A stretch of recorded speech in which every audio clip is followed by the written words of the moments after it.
pensa enriquece. Napoleão Hill, edição oficial e original de 1937. Capítulo 1. Desejo. O ponto de partida de toda realização. Primeiro passo para a riqueza. Quando Edwin C. Barnes desceu do trem de carga em Orange, Nova York, há mais de 30 anos, ele podia parecer um vagabundo, mas seus pensamentos eram os de um rei.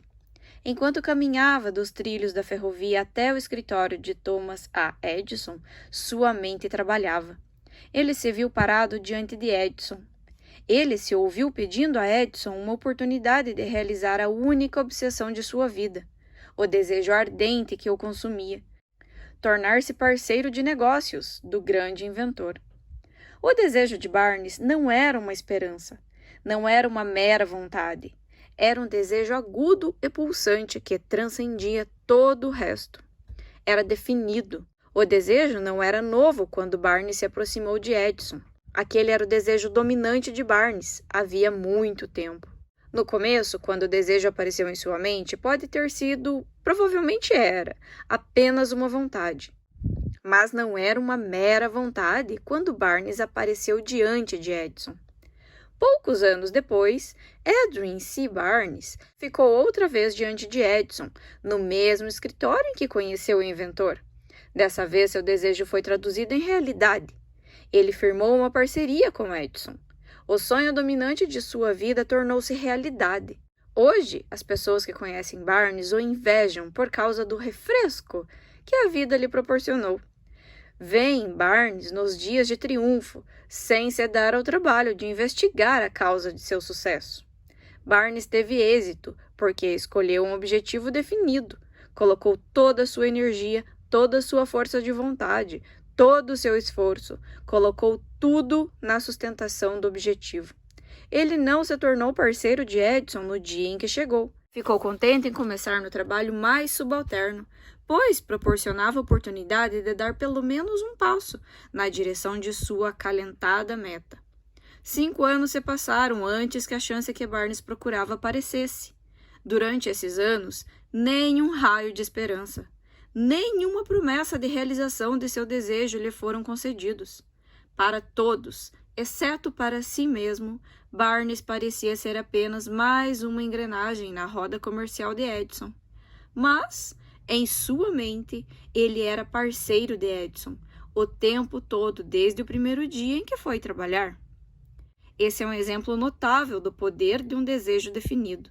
Barnes conquistou sua meta porque queria ser sócio de Edison, mais do que qualquer outra coisa.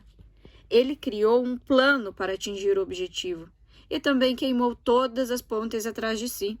Manteve-se firme em seu desejo até este se tornar a obsessão dominante de sua vida e, por fim, realidade. Quando foi para Orange, Barnes não disse a si mesmo: "Vou tentar convencer Edison a me dar qualquer emprego." Ele disse: "Vou ver Edison e avisá-lo de que vim para começar um negócio com ele."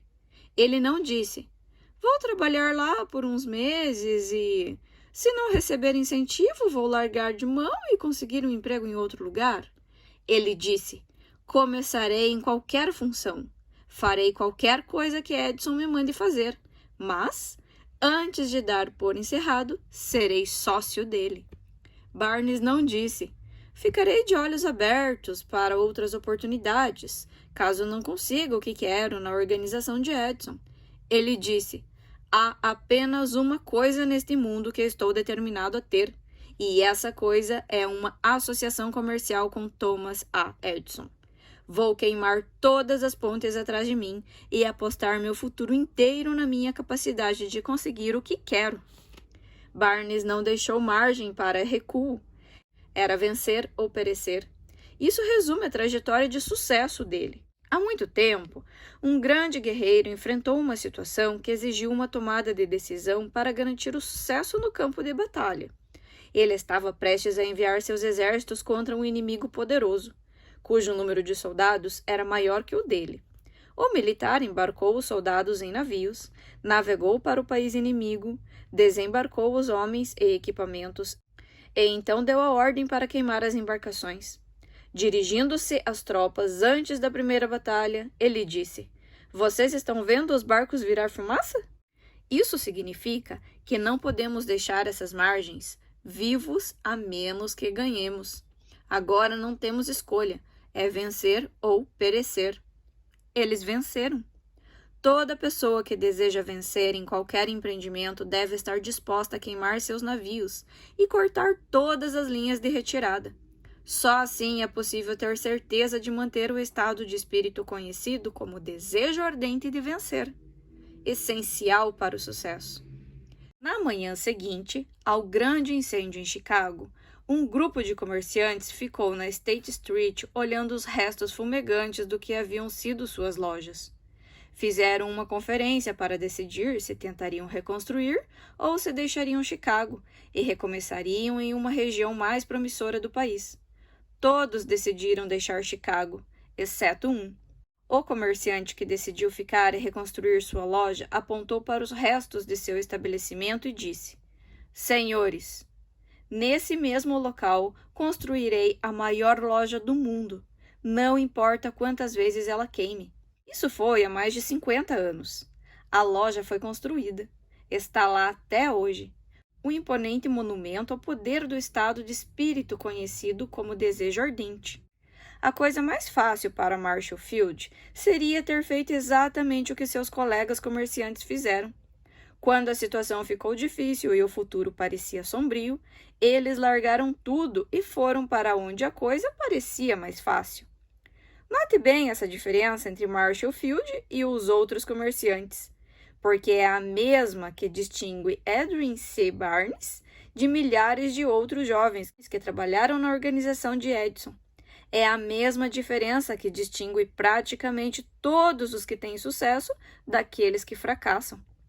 Todo ser humano que chega à idade do entendimento do propósito do dinheiro tem vontade de ter dinheiro. Ter vontade não trará riqueza. Mas desejar riqueza com um estado mental que se torna uma obsessão, planejar meios definidos para adquirir riqueza e respaldar esses planos com persistência que não reconhece fracasso, trará riqueza. O método pelo qual o desejo de riqueza pode ser transmutado em seu equivalente financeiro consiste em 6 etapas práticas e definidas. São elas: 1. Fixar na mente a quantidade exata de dinheiro que você deseja. Não basta dizer apenas, quero bastante dinheiro. Seja específico quanto ao montante. Existe um motivo psicológico para a exatidão, que será descrito em um capítulo posterior. 2. Determine exatamente o que você pretende dar em troca do dinheiro que deseja. Não existe essa coisa de algo a troco de nada. 3. Estabeleça a data definida em que você pretende ter o dinheiro que deseja. 4. Crie um plano definido para realizar seu desejo e comece a colocar o plano em ação imediatamente, esteja pronto ou não. 5. Escreva uma declaração clara e concisa da quantia de dinheiro que você pretende adquirir. Cite o prazo para aquisição, indique o que você pretende dar em troca do dinheiro e descreva com clareza o plano pelo qual pretende acumular a quantia. 6. Leia sua declaração escrita 2 vezes por dia em voz alta, uma vez antes de se recolher à noite e uma vez após se levantar pela manhã. Ao ler, veja, sinta e acredite que já está de posse do dinheiro. É importante que você siga as instruções descritas nestas 6 etapas.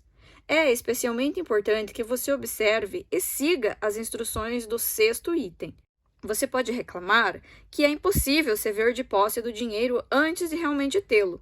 É aqui que um desejo ardente virá em seu auxílio.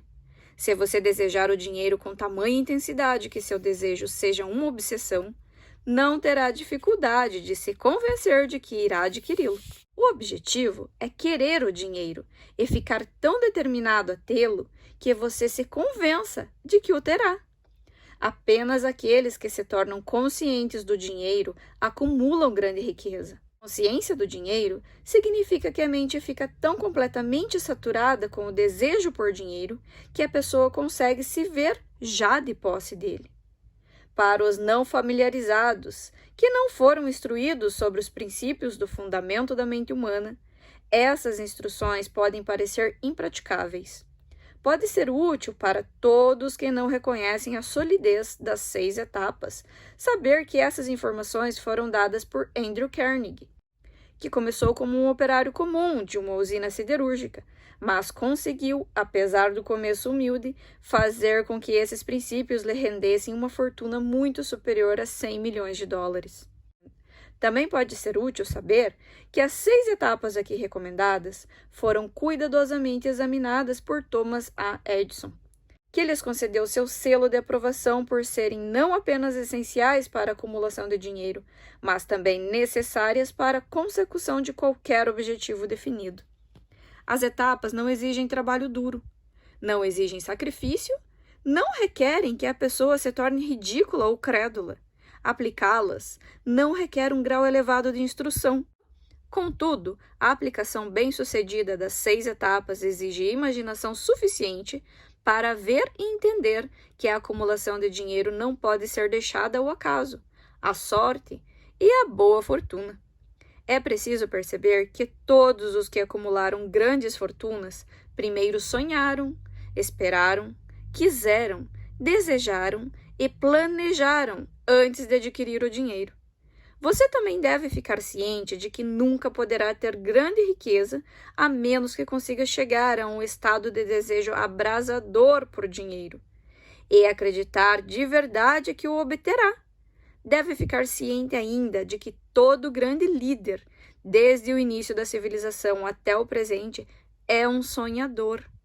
O cristianismo é o maior poder potencial do mundo hoje, porque seu fundador foi um sonhador ardente, dotado de visão e imaginação para ver realidades em formas mentais e espirituais, antes de estas serem transmutadas em formas físicas.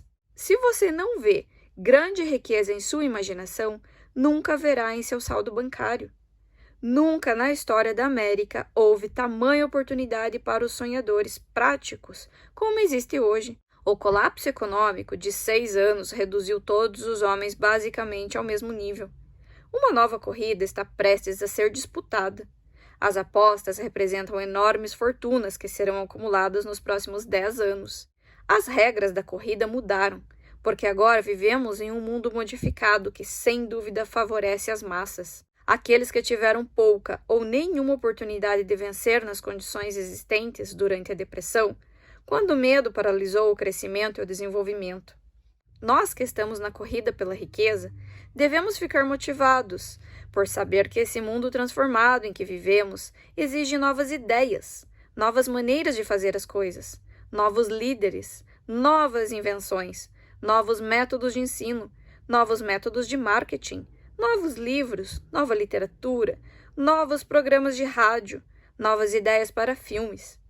Por trás de toda essa demanda por coisas novas e melhores, há uma qualidade que é preciso ter para vencer, e esta é a definição de objetivo, o conhecimento do que se quer em um desejo ardente de tê-lo. A depressão econômica marcou a morte de uma era e o nascimento de outra. Esse mundo transformado exige sonhadores práticos que consigam colocar seus sonhos em ação. Os sonhadores práticos sempre foram e sempre serão os criadores de padrões da civilização.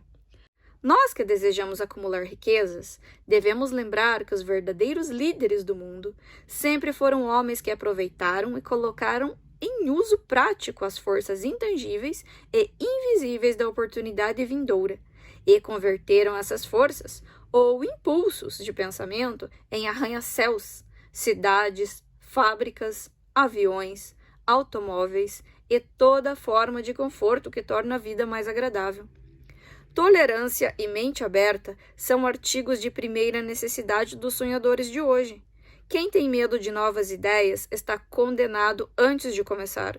Nunca houve época mais favorável para os pioneiros do que o presente. É verdade que não existe um oeste selvagem e desconhecido a ser conquistado, como no tempo das diligências, mas há um vasto mundo comercial, financeiro e industrial a ser remodelado e redirecionado segundo novas e melhores diretrizes. Ao planejar adquirir seu quinhão de riqueza, não deixe ninguém o influenciar a desprezar o aspecto sonhador. Para vencer as grandes apostas neste mundo transformado, você deve se apoderar do espírito dos grandes pioneiros do passado, cujos sonhos deram à civilização tudo o que ela tem de valor, o espírito que serve como sangue vital do próprio país. Sua oportunidade é a minha de desenvolvermos e comercializarmos nossos talentos. Não esqueçamos que Colombo sonhou com um mundo desconhecido, apostou sua vida na existência de tal mundo e o descobriu. Copérnico, o grande astrônomo, sonhou com uma multiplicidade de mundos e os revelou.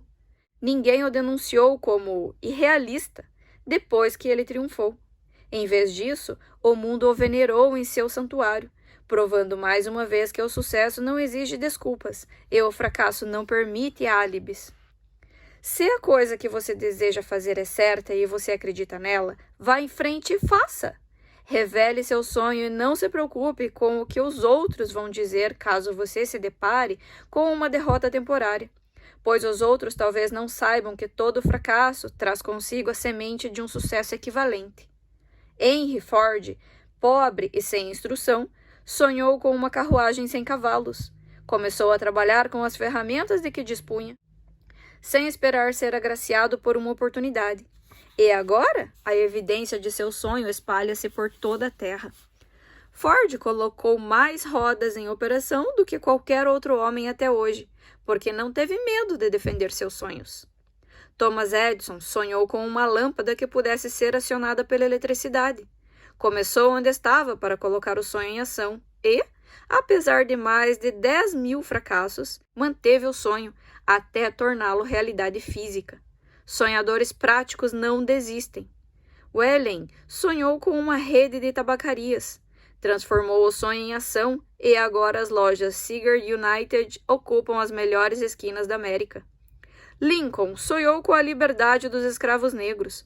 Pôs o sonho em prática e mal pôde ver o Norte e o Sul unidos traduzirem seu sonho em realidade. Os irmãos Wright sonharam com uma máquina que voasse pelo ar. Agora pode-se ver por todo o mundo as evidências de que o sonho tinha fundamento. Marconi sonhou com um sistema para aproveitar as forças intangíveis do éter. As evidências de que ele não sonhou em vão podem ser encontradas em todos os telégrafos sem fio e rádios do mundo. Além disso, o sonho de Marconi colocou lado a lado a cabana mais humilde e a mansão mais imponente. Tornou vizinhos as pessoas de todas as nações da Terra. Deu ao presidente dos Estados Unidos um meio para conversar com todo o povo da América ao mesmo tempo e ao vivo. Pode ser interessante saber que os amigos de Marconi o levaram sob custódia para exame em um hospital psiquiátrico, quando ele anunciou que havia descoberto um princípio pelo qual podia enviar mensagens pelo ar, sem a ajuda de fios ou outros meios físicos diretos de comunicação. Os sonhadores de hoje se saem melhor. O mundo se acostumou a novas descobertas. Mais que isso, demonstra vontade de recompensar o sonhador que oferece uma nova ideia. De início, e por um tempo, as maiores realizações não passam de sonhos. O carvalho dorme na semente, o pássaro espera no ovo, e na visão mais elevada da alma, um anjo se mexe delicadamente ao acordar. Sonhos são as sementes da realidade. Despertem, levantem-se e se afirmem, sonhadores do mundo. A estrela de vocês está agora em ascensão. A depressão mundial trouxe a oportunidade que vocês esperavam. Ensinou humildade, tolerância e mente aberta às pessoas. O mundo está repleto de uma abundância de oportunidades que os sonhadores do passado jamais conheceram. Um desejo ardente de ser e fazer é o ponto de partida do qual o sonhador deve decolar. Os sonhos não nascem da indiferença, preguiça ou falta de ambição. O mundo não zomba mais do sonhador, nem o chama de irrealista. Se você acha que sim, vá ao Tennessee e testemunhe o que um presidente sonhador fez para domar e usar o grande poder hídrico da América. Alguns anos atrás, esse sonho parecia loucura. Você se decepcionou? Foi submetido à derrota durante a depressão? Sentiu seu coração ser apertado até sangrar? Tenha coragem, pois essas experiências temperam o metal espiritual de que você é feito.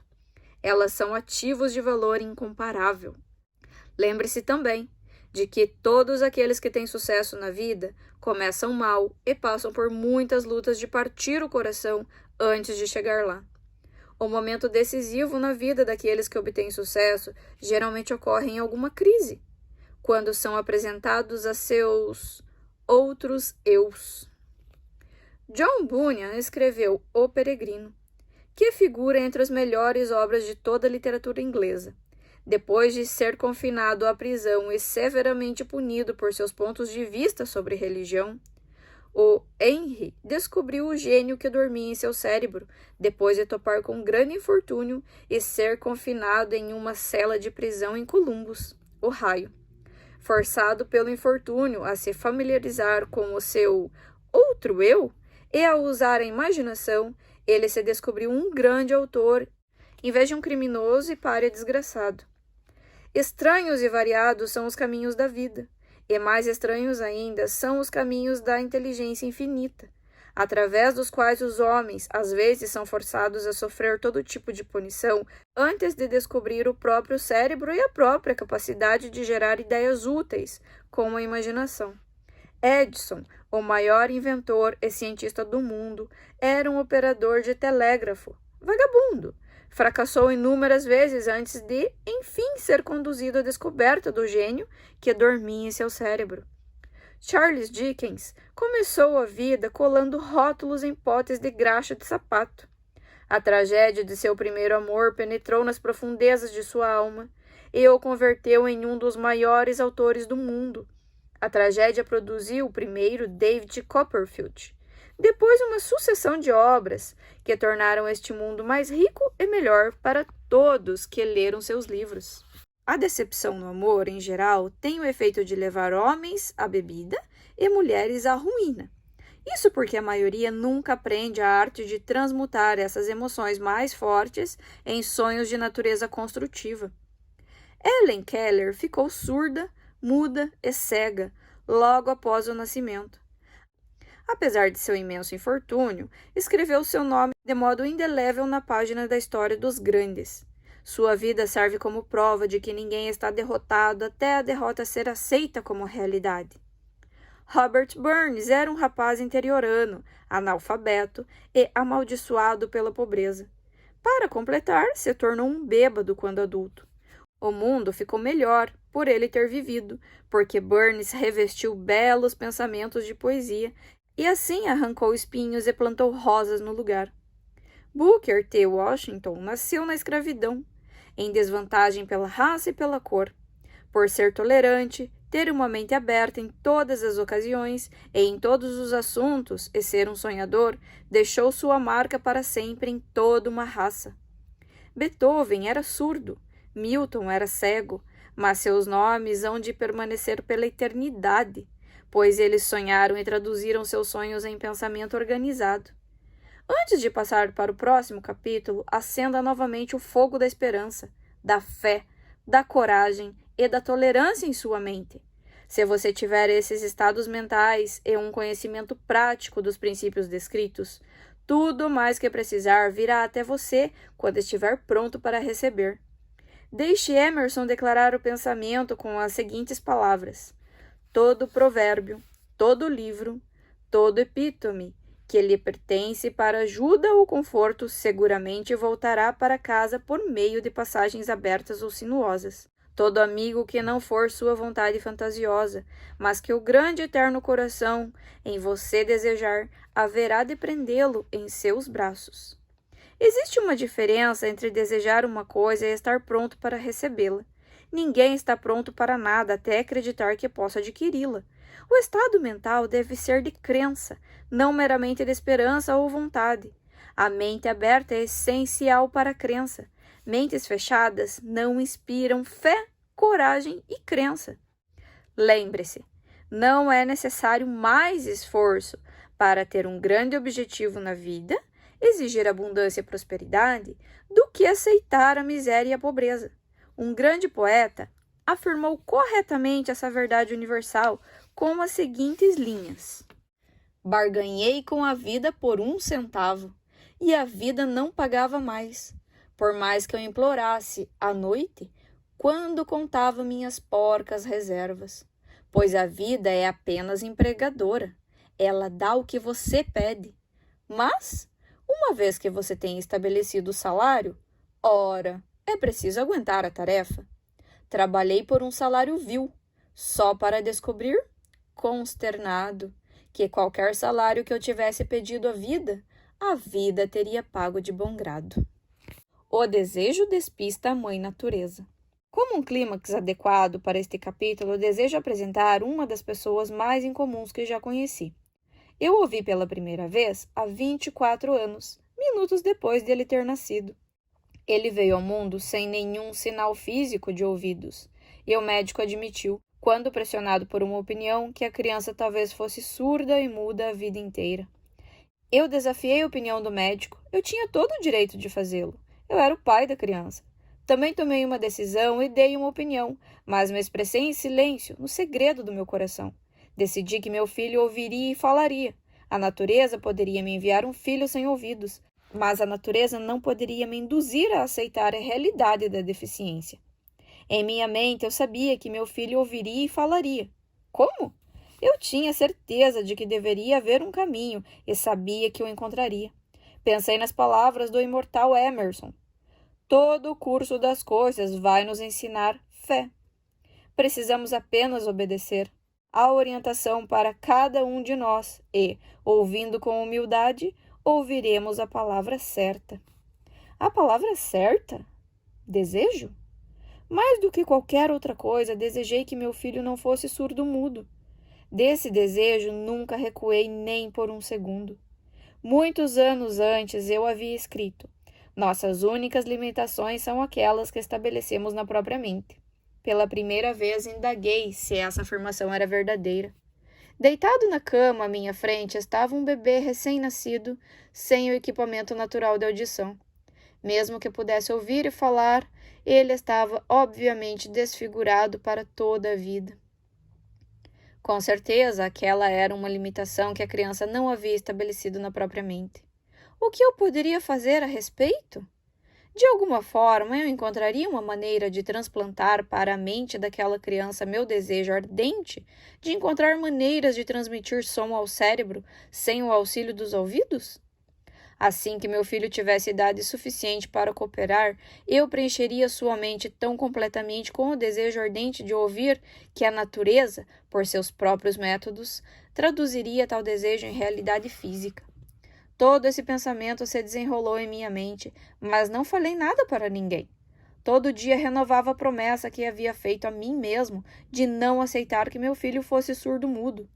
Quando o bebê cresceu e começou a perceber as coisas ao redor, observamos que ele tinha um leve grau de audição. Quando chegou a idade em que as crianças em geral começam a conversar, ele não fez nenhuma tentativa de falar.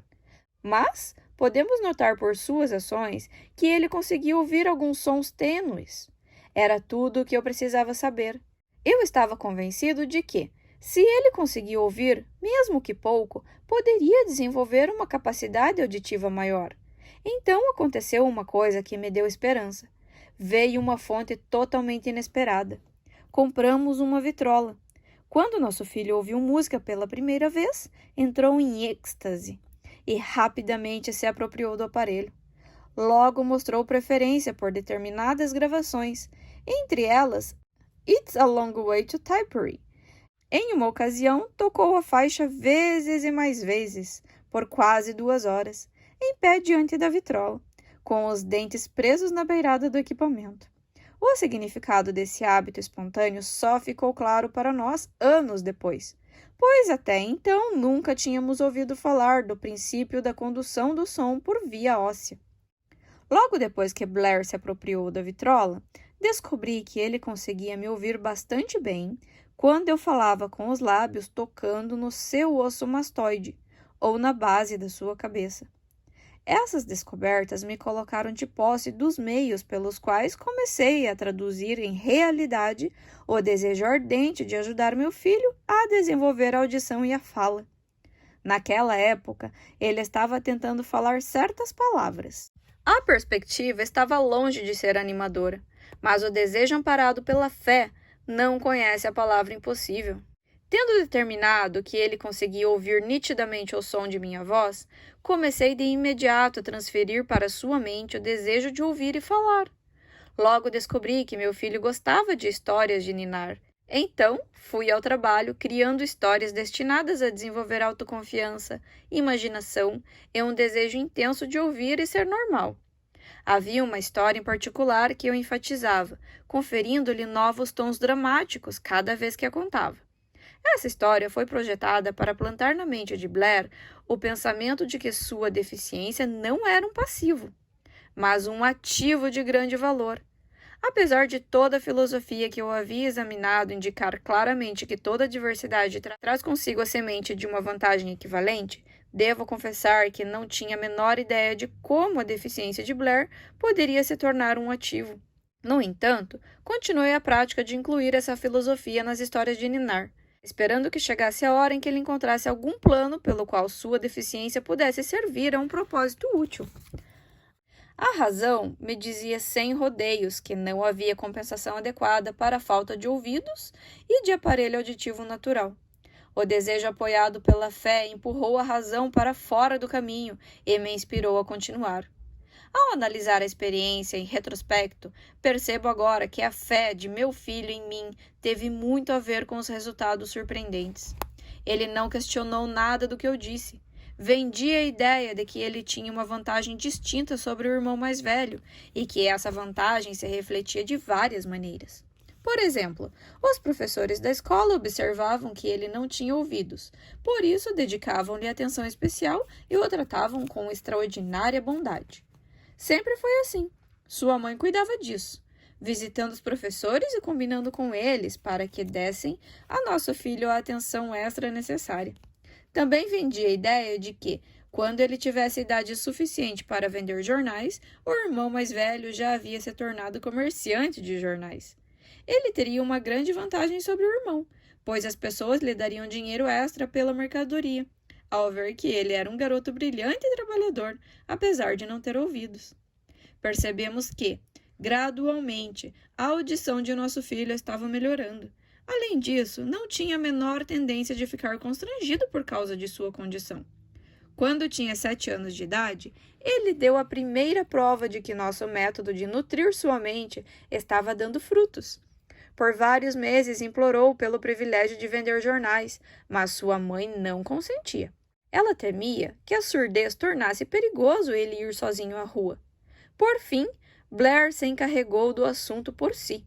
Certa tarde, quando foi deixado em casa com os empregados, escalou a janela da cozinha, saltou para o lado de fora e partiu por conta própria.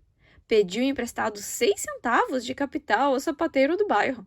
Investiu em jornais, vendeu tudo, reinvestiu e repetiu a operação até tarde da noite. Depois de fazer o balanço contábil e pagar os 6 centavos emprestados por seu banqueiro, verificou um lucro líquido de 42 centavos. Quando chegamos a casa naquela noite, o encontramos na cama dormindo com o dinheiro preso na mão, bem fechada. A mãe abriu a mão dele, tirou as moedas e chorou.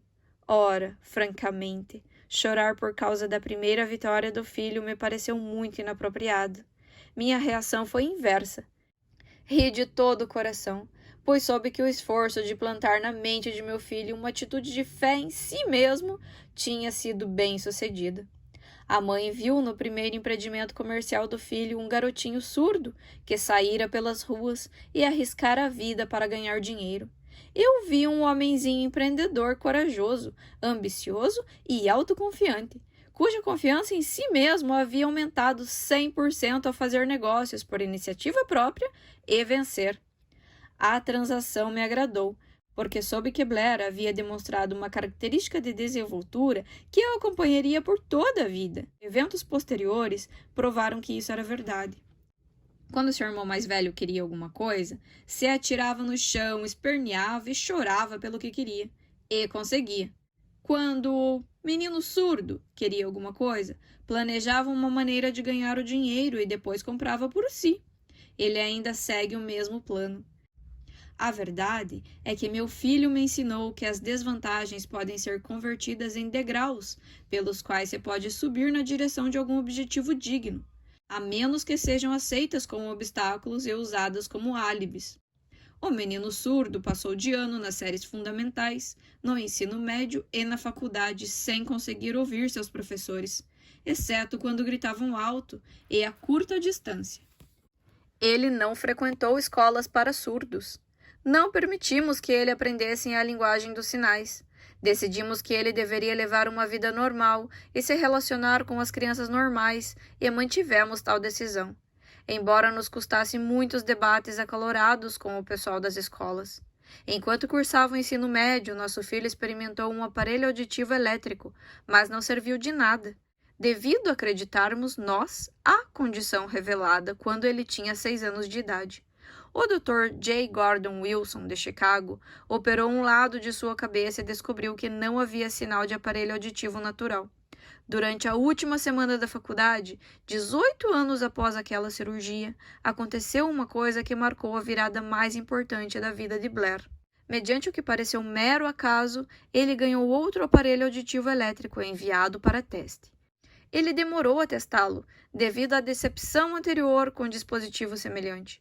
Por fim, pegou o aparelho, colocou-o na cabeça sem muito cuidado, ligou a bateria e eis que, como se por um passe de mágica, o desejo de toda a sua vida de ter uma audição normal se tornou realidade. Pela primeira vez na vida, Blair ouviu praticamente tanto quanto qualquer pessoa com audição normal. Deus se move de formas misteriosas para realizar suas maravilhas. Exultante por causa do mundo transformado que lhe fora trazido pelo aparelho auditivo, ele correu para o telefone, ligou para a mãe e ouviu a voz dela com perfeição.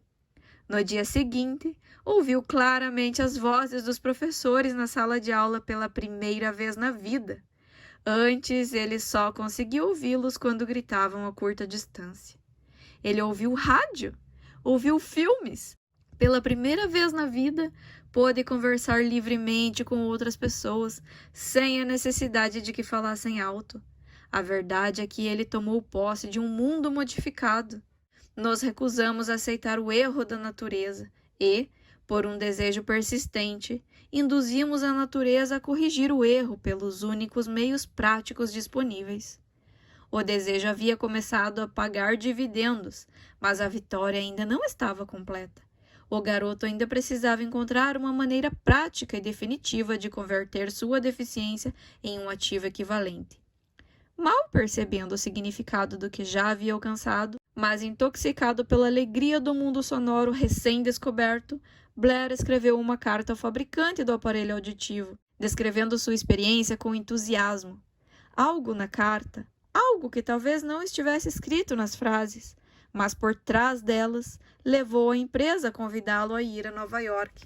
Quando chegou, Blair fez uma visita guiada pela fábrica e, enquanto conversava com o engenheiro-chefe, contando sobre a transformação de seu mundo, um palpite, uma ideia ou uma inspiração, chame como quiser, fulgurou em sua mente. Foi um impulso de pensamento que transformou sua deficiência em um ativo destinado a pagar dividendos em dinheiro e felicidade aos milhares para sempre dali em frente. A essência do impulso de pensamento foi a seguinte: ele poderia ajudar os milhões de surdos que passam a vida sem o benefício de aparelhos auditivos, caso conseguisse encontrar uma maneira de contar para eles a história de seu mundo transformado. Naquele momento, Blair decidiu dedicar o resto da vida a prestar um serviço útil a pessoas com problemas de audição. Durante um mês inteiro, ele executou uma pesquisa intensiva, analisando todo o sistema de marketing do fabricante de aparelhos auditivos e criou meios de se comunicar com pessoas com deficiência auditiva em todo o mundo, a fim de compartilhar com elas seu mundo transformado recém-descoberto. Feito isso, elaborou um plano de 2 anos com base em seus achados. Quando apresentou o plano à empresa, recebeu um cargo na mesma hora, com o objetivo de realizar sua ambição. Mal sonhava ele, quando foi trabalhar, que estava destinado a levar esperança e alívio prático a milhares de surdos que, sem sua ajuda, estariam condenados para sempre ao surdimutismo. Logo depois de se associar ao fabricante de aparelhos auditivos, meu filho me convidou para assistir uma aula organizada por sua empresa, com o objetivo de ensinar surdos a ouvir e a falar. Eu nunca tinha ouvido falar dessa forma de educação, portanto, fui à aula cético, mas com uma esperança de que meu tempo não fosse totalmente desperdiçado. Ali vi uma demonstração que me deu uma visão muito ampliada do que eu tinha feito para despertar e manter vivo na mente do meu filho o desejo de ouvir normalmente. Vi surdos mudos sendo ensinados a ouvir e a falar mediante a aplicação do mesmo princípio que eu havia usado mais de 20 anos antes para salvar meu filho do surdimutismo. Assim, por um estranho giro da roda do destino, meu filho Blair e eu estávamos destinados a ajudar a corrigir o surdimutismo daqueles que ainda nem nasceram. Porque somos os únicos seres humanos vivos que, eu saiba, que estabeleceram definitivamente o fato de que o surdimutismo pode ser corrigido a ponto de restaurar a vida normal àqueles que sofrem dessa deficiência. Se foi possível para um, será possível para outros. Não há dúvida de que Blair teria sido surdo-mudo a vida inteira, se sua mãe e eu não tivéssemos conseguido moldar sua mente como moldamos.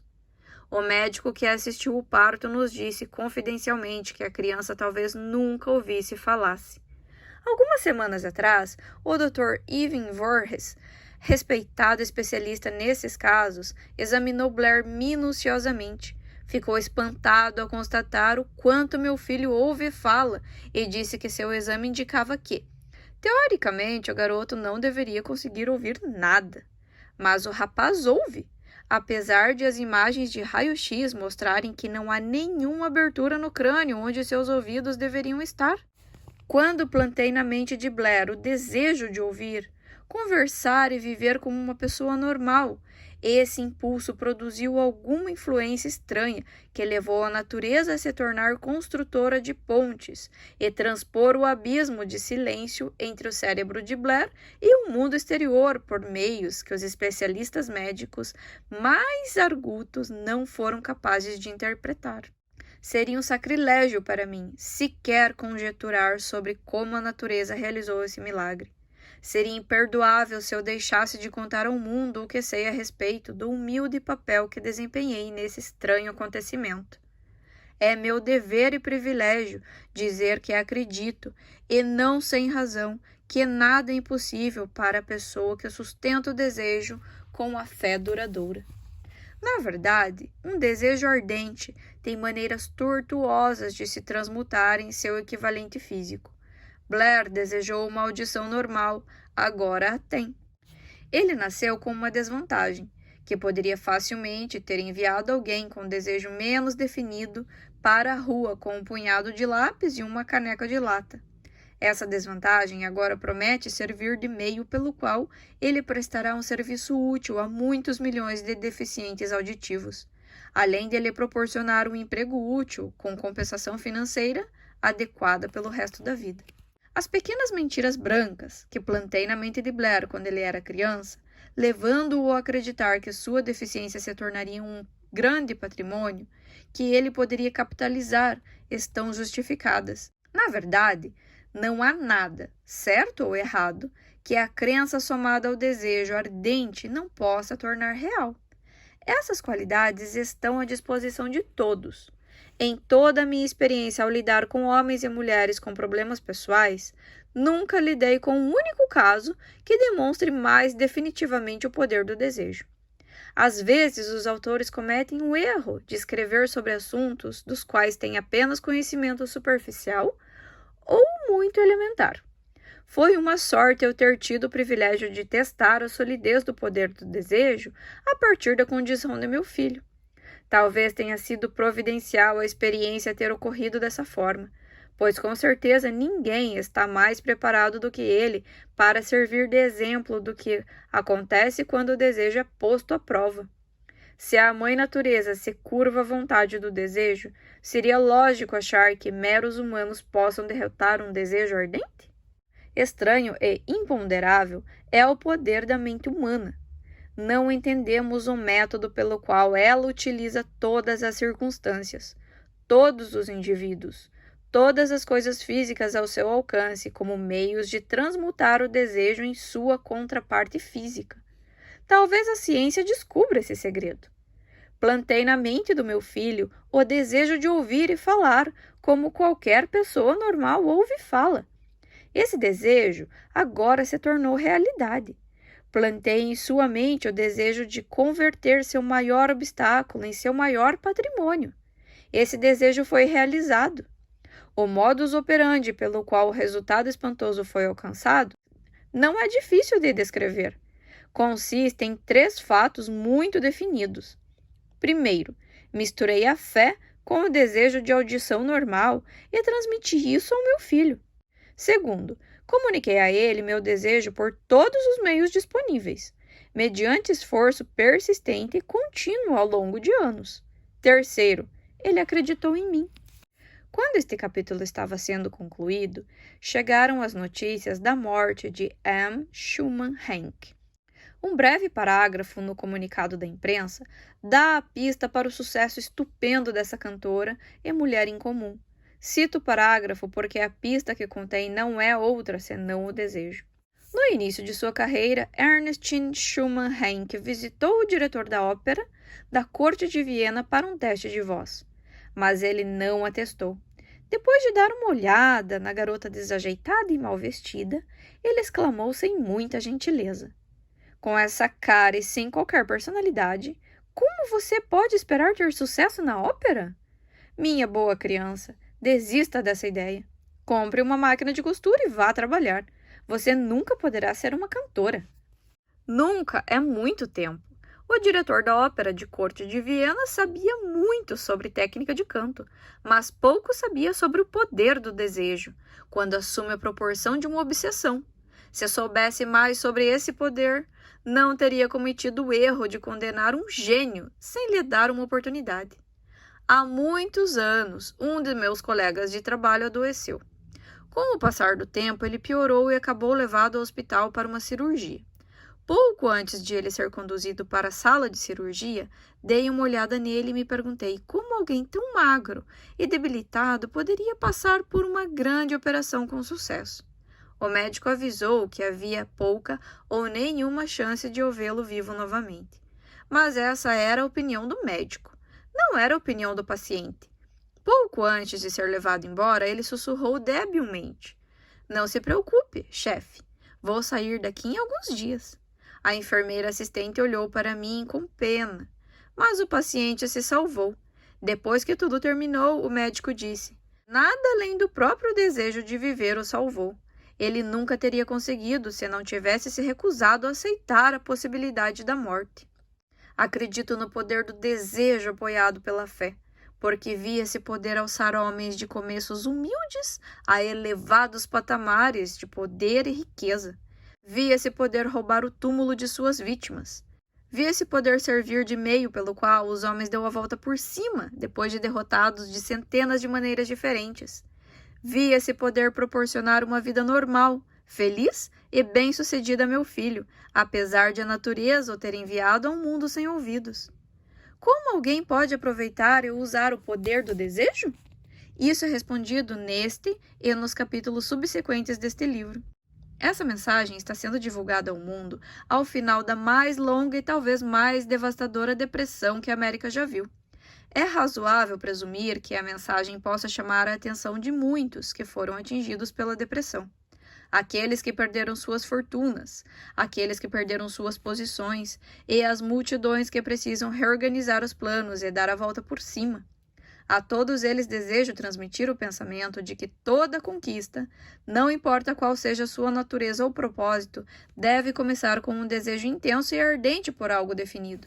Por meio de algum estranho e poderoso princípio de química mental, nunca revelado, a natureza encerra no impulso do desejo intenso aquele algo que não reconhece a palavra impossível.